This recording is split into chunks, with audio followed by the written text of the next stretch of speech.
Opening credits. Camino de la Luna, Take What You Need. Written and read by Howie. Dedication. I made a promise to tell the truth of my Camino word for word. When I made that promise, on a bus at the end of my journey, I thought I was making it to God. Now I realize it was made for me, to help me through the challenge of sharing it. I am sure parts of this book will offend and shock. Never mind.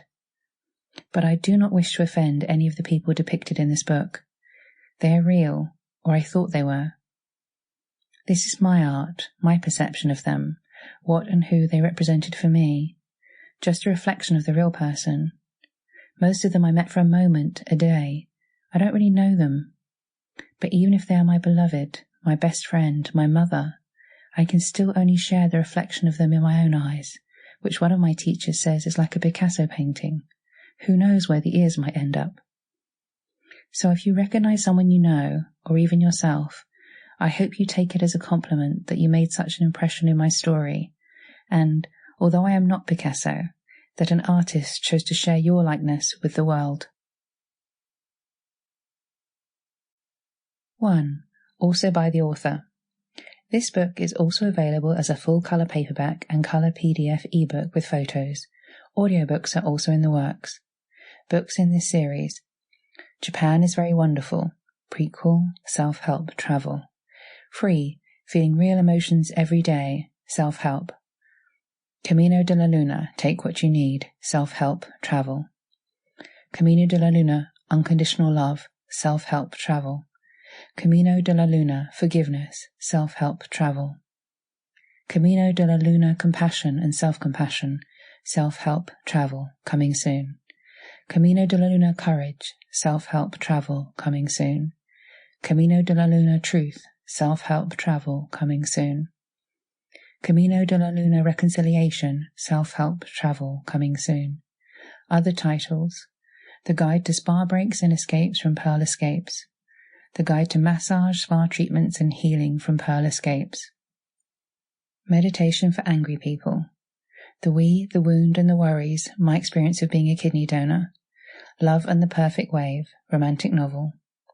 Individual regional guides to spas and escapes, including Cozumel, Las Vegas, London spas and massage, Bath Spa, Swimming with Wild Manatees, Tuscany with Teenagers, the Lake District, Brockenhurst, Iceland, Florida, Key Largo, Orlando, Vero Beach, the Everglades, Clearwater, New York, Paris with Kids, Marrakesh, China, Hong Kong, Yangshuo, Shanghai, Huangshan and Beijing, Zadar, Croatia and Barcelona.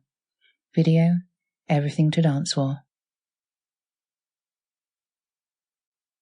2. Prologue. 13th of June 2016. I thought I had a bit of a chest infection because my lungs were sore, so I mixed together some old and possibly rancid essential oils I had in the cupboard. I woke up in the middle of the night, my lungs burning, struggling to breathe. Thank God I'd left the windows open. I called the NHS helpline and they told me to get straight down to the hospital to get checked out. All the tests were fine, but my lungs still burned. Because of that, or my spiritual awakening a few months before, which I shared in my book, Free, Feeling Real Emotions Every Day, or the craziness going on in the world, or even my best friend's wedding that week, it started a nasty cycle. Every day I'd wake up before dawn, coughing and throwing up. I was convinced my house was poisoning me with the remnants of the oils, or VOCs, that even though I slept with all my windows open, I'd made my house so toxic that just being there was making me worse. I'd walked a lot before, in the green spaces in Wimbledon. Now I spent all the time I possibly could outside. It had rained all through May, and I'd had problem after problem with my Zumba classes. There was only one hall that was all right. A week after the poisoning, I had a terrible dream about being kept safe. Then I walked in and found a bucket catching a drip in that last hall. I said, that's it. I called my mum, who had also hit meltdown point with her job, being a carer and dealing with all the people supposed to support my brother's healthcare. I said, I'm selling my house. I'm so glad. But I'm not moving to your town, I added quickly. I crossed the street, heading to the estate agent, and bumped into a carpenter who'd quoted for some work on my flat. I'm not going to ask you to do the work. I'm selling the house. Right, let me introduce you. He's a friend of mine. Turns out the carpenter had been there slightly longer than me and was trying to sell up and go travelling too. Sample complete. Ready to continue?